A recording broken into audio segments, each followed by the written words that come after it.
কখনো কখনো মনে হয় না যে কিছু সম্পর্ক শুধুমাত্র তোমার কারণেই বেঁচে আছে।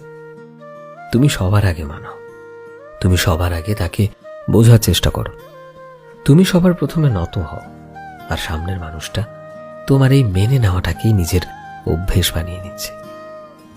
তুমি থাকো চাই না থাকো, সে মানুষটার তাতে কিছু যায় আসে না, আর তোমার মাঝে ধীরে ধীরে মনের শান্তিগুলোকে হারিয়ে যেতে থাকে। আর একটু সময় পর এই একতরফা চেষ্টাই ভালোবাসা নয়, বরং ক্লান্তি বলে মনে হতে থাকে। তুমি তোমার সময়, ধ্যান, ভালোবাসা ও তার জন্য চিন্তার বদলে ফিরে পাও চুপ থাকা, অবহেলা, অনিশ্চয়তা। কিন্তু এভাবে কি আসলেই ভালো থাকা যায়? সম্পর্ক সেটাই যেখানে একে অপরের সাথে সামঞ্জস্য থাকে।